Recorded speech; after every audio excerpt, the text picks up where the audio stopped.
سردار عمر نذیر کشمیری کا ایک امپورٹنٹ پیغام ہے آزاد کشمیر سے. وہ پیغام میں آپ کے سامنے رکھتا ہوں اور بڑی اہم چیزیں ہیں آزاد کشمیر سے جو مجھے اب پتہ چلی اور کچھ ثبوت بھی میرے پاس آئے ہیں. لیکن ساتھ میں پیپلز پارٹی اور پی ایم ایل این بھی آپس میں لڑ رہے ہیں. لیکن ان کی لڑائی کی حیثیت صرف اتنی ہے جیسے دو آوارہ جانور سڑک پہ آپس میں لڑ رہے ہیں اور آپ وہاں سے گزر رہے ہیں رستے میں اور آپ کو پتہ چلتا ہے اچانک دو آوارہ جانور آپس میں لڑ پڑتے ہیں. تو آپ ایک پتھر اٹھا کے انہیں مارتے ہیں کہ چلو دوڑ جاؤ یہاں سے. بس عوام کی اتنی دلچسپی ہے. پی ایم ایل این اور پیپلز پارٹی کی لڑائی میں عوام کی صرف اتنی سی دلچسپی ہے کہ نورا کشتی ہے ادھر آپس میں لڑتے رہیں گے پھر ہڈی کے اوپر اکٹھے ہو جائیں گے. ایک ہی ان کا مالک ہے, یہ وہیں جا کے دم ملائیں گے, وہیں جا کے جو ہے وہ یہ بوٹ چاٹیں گے اور کچھ بھی نہیں کریں گے. ان کی اتنی اوقات ہے, لوگ ان کو سیریس نہیں لے رہے. لیکن اصل معاملہ تو لاشیں گرنے کا ہے جس سے توجہ ہٹانے کے لیے یہ آپس میں جعلی لڑائی کر رہے ہیں. عمر نذیر کشمیری نے بتایا کہ پاکستانی گورنمنٹ کی جانب سے بدترین جارحیت کی گئی ہے, اسٹریٹ فائر کیے گئے ہیں. اطلاعات کے مطابق 3 دن میں 40 سے زائد شہادتیں ہو چکی ہیں, سینکڑوں افراد زخمی ہو چکے ہیں. بدترین دہشت گردی کی گئی ہے. وہ ہتھیار استعمال کیے گئے جو لائن آف کنٹرول پر ہونے چاہیے, جو ہندوستان پہ استعمال ہوتے ہیں. جدید ہتھیاروں کا استعمال جموں کشمیر کی نہتی عوام پر کیا گیا. یہ بہت بڑا ظلم اور بربریت ہے. نہ ہماری لڑائی پاکستان کے ساتھ ہے, نہ پاکستانی فورسز کے ساتھ لڑائی ہے, نہ ہی پاکستانی اداروں کے ساتھ ہے, اور نہ ہی ہم پاکستان کے خلاف ہیں. ہم اپنے بنیادی حقوق کی جدوجہد کر رہے ہیں. ہم تعلیم, صحت, انفراسٹرکچر, اپنی جو بنیادی ضروریات ہیں وہ ہم اپنے حق کے ملکیت کے لیے, حق حکمرانی کے لیے ایک پرامن سٹرگل ہم کر رہے ہیں. اور یہ ہمارا ایک احتجاج ہے, پرامن ہے, وہ چل رہا ہے. تو ساتھ انہوں نے یہ بھی بتایا کہ ان کا جو یہ ایک چہرہ انہوں نے بنایا ہوا تھا چھوٹا بھائی بڑا بھائی پاکستان کشمیر کا, وہ بھی بے نقاب ہو گیا پوری دنیا کے سامنے. بھارتی فوج کی طرف سے ہمارے جموں کشمیر کے عوام پر جو ظلم و بربریت ہوتا ہے, یہاں کا ظلم اس سے کئی گنا زیادہ ہو چکا ہے. پچھلے 53 دنوں میں ہماری 100 سے زائد شہادتیں ہو چکی ہیں, 1000 سے زائد زخمی ہو چکے ہیں. یہ تو بڑی خوفناک سچویشن ہے جو عمر نذیر کشمیری صاحب بتا رہے ہیں. ان کے اپنے بھائی بھی شہید ہوئے, لیکن دیکھیں اس کا بھائی شہید ہوا ہے, اس کے 4-5 جملوں میں آپ کو پوری بات سمجھ آ جانی چاہیے کہ قصور ملٹری اسٹیبلشمنٹ کا ہے, جوائنٹ ایکشن کمیٹی والوں کا نہیں ہے. وہ کیا کہہ رہا ہے ابھی بھی آپ اس کی بات کو غور سے سنیں. نہ ہماری لڑائی پاکستان کے ساتھ ہے, نہ پاکستانی فورسز کے ساتھ ہے, نہ پاکستانی اداروں کے ساتھ ہے, اور نہ ہی ہم پاکستان کے خلاف ہیں. ہم اپنے بنیادی حقوق کی جدوجہد کر رہے ہیں. یہ عمر نذیر کشمیری نے کہا. اس بات کو سمجھنا چاہیے پاکستانی ریاست کو, اور ریاستی اداروں کو, اور پاکستانی لوگوں کو. لیکن کوئی بات کو سمجھنے کے لیے تیار نہیں ہے. عالمی میڈیا ان خبروں کو چھاپ رہا ہے. نیو یارک ٹائم نے اس کو چھاپا, گارڈین نے اس کو چھاپا, الجزیرہ میں چھپی ہے. باقی انڈیا تو ان خبروں کو بہت اٹھاتا ہے. پوری دنیا کے جو بین الاقوامی اخبارات ہیں وہاں پہ یہ خبریں چھپ رہی ہیں, اور پوری دنیا میں اس وقت احتجاج کی منصوبہ بندیاں ہو رہی ہیں. پاکستان تحریک انصاف کے لوگ ہوں یا اوورسیز کشمیری ہوں, یہ برطانیہ سے لے کے یورپ تک بہت بڑے احتجاج پلان کر رہے ہیں.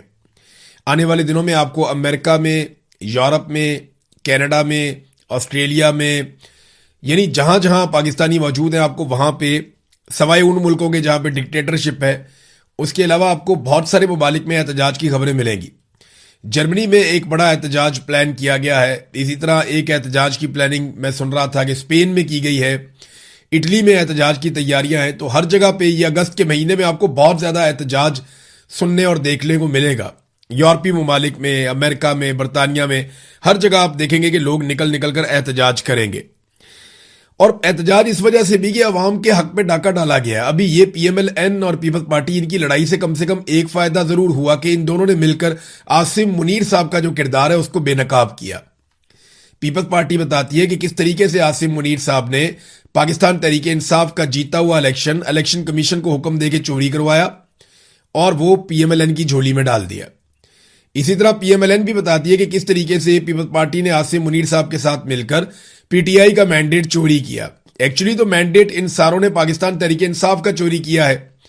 ابھی جماعت اسلامی نے بتایا کہ کس طریقے سے اسٹیبلشمنٹ نے کراچی کی 22 سیٹوں کو 2 جماعتوں میں بانٹ دیا, ایم کیو ایم میں اور پیپلز پارٹی میں. یعنی 15 سیٹیں دے دی ایم کیو ایم کو اور 7 سیٹیں دے دی پیپلز پارٹی کو. پیپلز پارٹی ایک بھی سیٹ نہیں جیت سکتی, یہ سب جانتے ہیں. ایم کیو ایم کی بھی الطاف حسین کے بعد کوئی حالت نہیں ہے، یہ بھی سب جانتے ہیں۔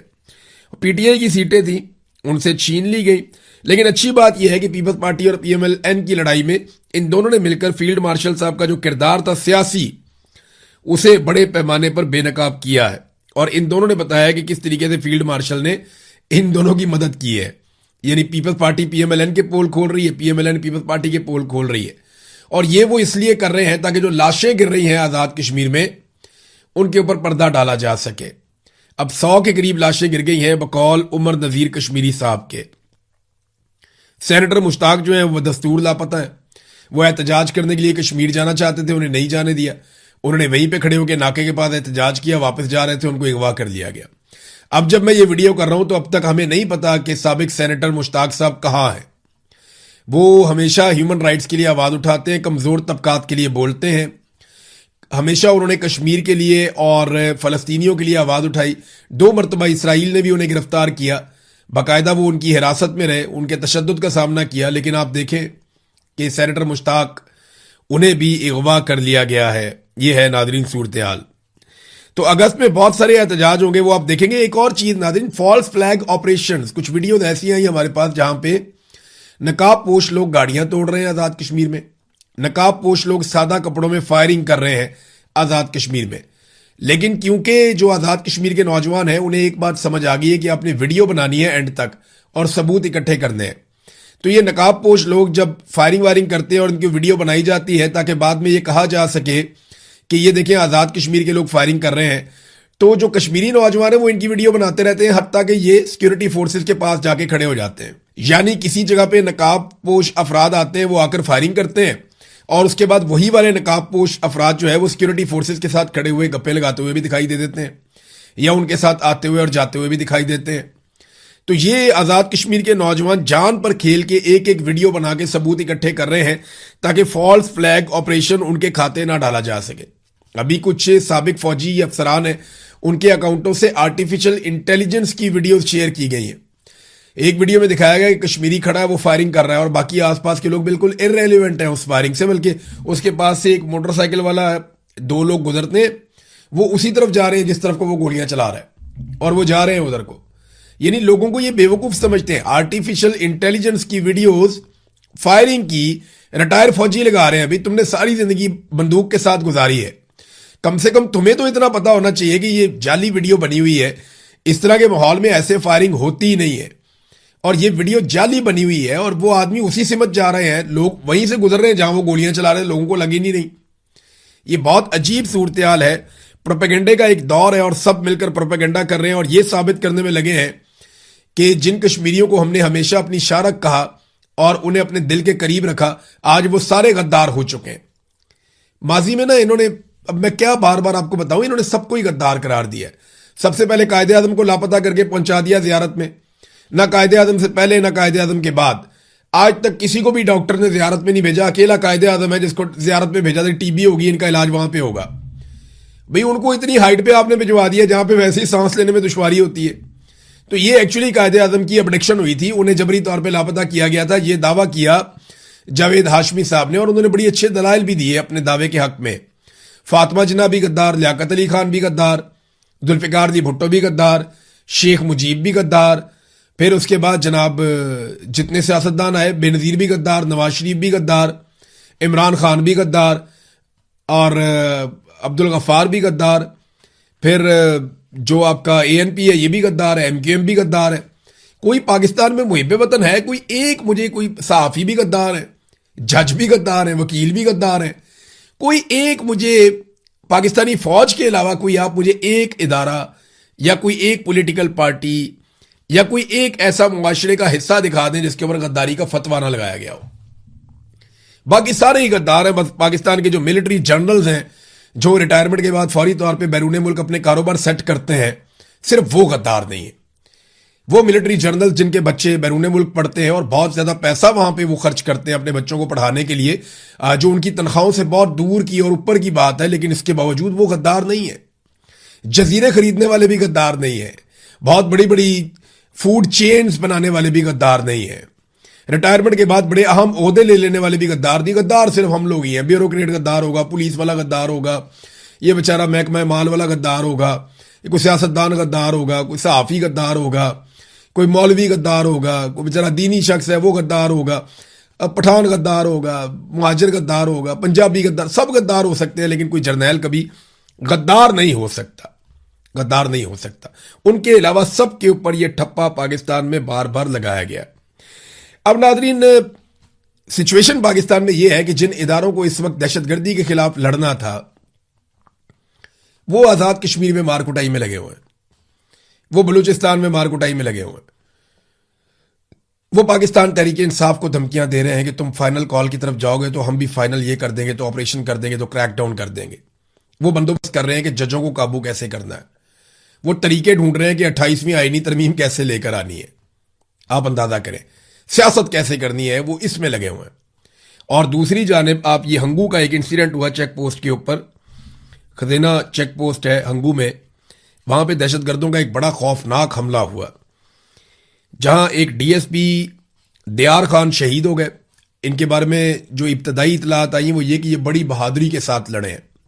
اللہ رب العزت ان کے اہل خانہ کو سب کو صبر عطا فرمائے, انا للہ و انا الیہ راجعون.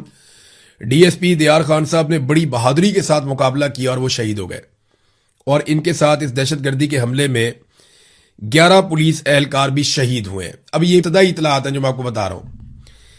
اس کے علاوہ 32 پولیس والے زخمی بھی ہو گئے ہیں.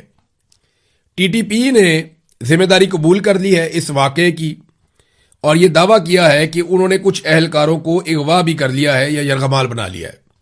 یہ جو خبر ہے رفعت اللہ اور زئی صاحب نے بھی دی ہے, دیگر کچھ اور صحافیوں نے بھی دی ہے. اس کے علاوہ سوات کے علاقے میں بھی دہشت گردی کا واقعہ رپورٹ ہوا. تو یہ ملٹیپل انسیڈنٹس خیبر پختونخوا میں ہو رہے ہیں. بلوچستان چلے جائیں تو سرحدوں کو وہاں پہ ریگولیٹ کرنے کی بجائے ان کو بند کر دیا گیا ہے, جس سے بہت بڑے پیمانے پہ لوگوں کے سارے کاروبار بند ہو گئے. اب بلوچستان کا جو ضلع نوشکی ہے وہاں پہ کرفیو لگایا ہوا ہے, لوگوں کا کاروباری زندگی مکمل طور پہ بند ہے. تشدد اور اغوا کے واقعات بڑھ رہے ہیں, دہشت گردانہ کارروائیوں میں اضافہ ہو رہا ہے, روزگار کی بندش ہے, جرائم میں اضافہ ہو رہا ہے. بلوچستان کو تباہی کے دہانے پر پہنچا دیا ان لوگوں نے. اور آج بھی بلوچستان کا جو حل ہے وہ سیاسی لوگوں کے پاس ہے. ملٹری آپریشنز میں یا طاقت کے بلبوتے پہ یا ڈنڈا اٹھا کے یا گولی چلا کے آپ بلوچستان کے مسئلے کا حل نہیں کر سکتے. جبری طور پہ گمشدگیاں اس مسئلے کا حل نہیں ہے, بلکہ وہ خود ایک بہت بڑا مسئلہ ہے بلوچستان کا. سیاسی لوگوں کو جب تک مینڈیٹ نہیں دیا جائے گا یا موقع نہیں دیا جائے گا, عوامی منتخب نمائندے آگے نہیں آئیں گے, تب تک بلوچستان کے زخم نہیں بھریں گے, وہاں مسائل حل نہیں ہوں گے. اب ناظرین ایک اور چیز میں آپ کو بتاتا ہوں کہ یہ پاکستانی عوام کو تو کچلتے ہیں, مختلف قومیتوں کو تو کچلتے ہیں, لیکن جو پاکستان کا رس نچوڑ رہے ہیں, جو پاکستانیوں کا خون پی رہے ہیں, ان کو نہیں پوچھتے. مثال کے طور پہ یہ ایک رپورٹ آئی ہے اور سرکاری رپورٹ ہے, سرکاری اعداد و شمار ہے, سینٹ سے نکل کر آ گئے کمیٹی میں سے. اعداد و شمار یہ بتاتے ہیں کہ پچھلے سال آئی پی پیز کو جو ہم نے پیسہ دیا ان میں 1149 ارب روپیہ ہم نے انہیں دیا, جو بجلی انہوں نے بنا کر ہمیں دی اس کے بدلے میں. 1149 ارب روپیہ جو آئی پی پیز نے ہمیں بجلی بنا کر دی, ہم نے اس کے بدلے میں پچھلے سال دے دیا. لیکن 1800 ارب روپیہ جو اس سے کہیں زیادہ ہے وہ ہم نے آئی پی پیز کو دیا کیپیسٹی چارجز کی مد میں, یعنی جو بجلی انہوں نے کبھی نہیں بنائی اس کے بدلے میں ہم نے انہیں بجلی بنانے سے بھی زیادہ پیسہ دیا. 1149 ہم نے دیا بجلی کے بدلے میں, اور 1800 ہم نے دیا ارب, یہ ارب ہے, 1800 ارب یہ ہم نے دیا بجلی نہ بنانے کا پیسہ. پھر اس سال جو ہے وہ اپریل تک انرجی چارجز میں ہم نے 1023 ارب روپیہ دے دیا, اور اپریل تک ہم نے کیپیسٹی چارجز کی مد میں 1430 ارب روپیہ دے دیا. اب یہ 2000 ارب تک جائے گا جب سال پورا ہو جائے گا, آپ اندازہ کریں. یہ کیپیسٹی چارجز ہے. تو گزشتہ 5 سالوں میں جب سے شہباز شریف صاحب آئے ہیں اور آ کر بجٹ پیش کر رہے ہیں, ہم نے آئی پی پیز کو کل 7275 ارب روپے کے کیپیسٹی چارجز دیے ہیں. 7275 ارب روپے کیپیسٹی چارجز ہم نے دے دیے آئی پی پیز کو گزشتہ 5 سالوں میں. یہ پتا کتنا پیسہ بنتا ہے؟ یہ بنتا ہے 26 ارب ڈالر سے زائد.